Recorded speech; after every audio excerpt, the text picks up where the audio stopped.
Дали добиваме нов случај како оној со пајакот? Во Рачиново не биле нападнати полицајци. Полицајците биле виновни, барем според официјалното соопштение на МВР, додека за некои најобични случаи разрешница се чека со недели, месеци, па дури и години. Во овој случај полицијата го реши експресно, за нешто повеќе од 24 часа.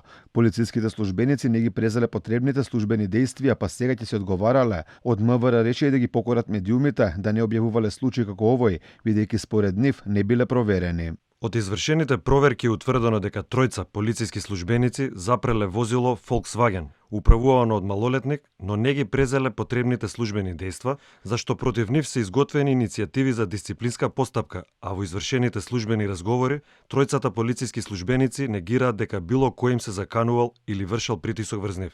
Затоа, апелираме пред се да се проверат фактите, да не се објавуваат дезинформации со кои се вознемируваат граѓаните. За разлика од оваа експресна разрешница на случајот, се уште не знаеме кој неовластено возел автомобил со полициски флешери, иако постоеле и видеоматеријали од истиот настан. Единствено што знаеме е дека тоа не бил синот на заменик министерот за внатрешни работи и висок функционер на ДУИ Назим Буши, барем ако веруваме во зборовите на првиот полицаец Оливер Спасовски. Овие два случаи во само 2 дена фрлаат сомнеш дека можеби нешто се крие од јавноста поради коалициони договори. Адвокатот Сашо Дуковски вели дека ова што го гледаме во Македонија во моментов наликува на мексиканските картели. Очигледно е дека има некои должничко-доверителски односи или политички односи во таа коалиција за кои што предизвикуваат вакво однесување. Иначе вакво однесување е екстремно неразбирливо. Ова е во рамките на мексиканските картели, Синалоа картел.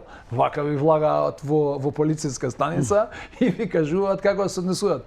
Дуковски вели дека министерот не смее да кажува дека јавноста не требала да се интересира за вакви работи.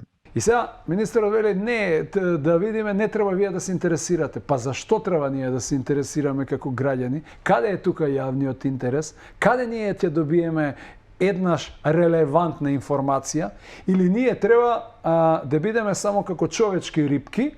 Значи, сега е викенд, почнува викенд, така? Утре од Савајле пуштате ги вестите, грандиозно ќе се пофали портпаролот на МВР како вечерва фатил 175 или 200 возачи кои со алкохол, кои страшна работа фатили. Инаку според информациите објавени во медиумите, полицајците биле набркани откако се обиделе да запрат возило кое било управувано од лице што не поседувало документи, пошто тоа се задало во бегство, а откако патролата тргнала по него била пресретната од вооружена група, пошто морала да го напушти местото.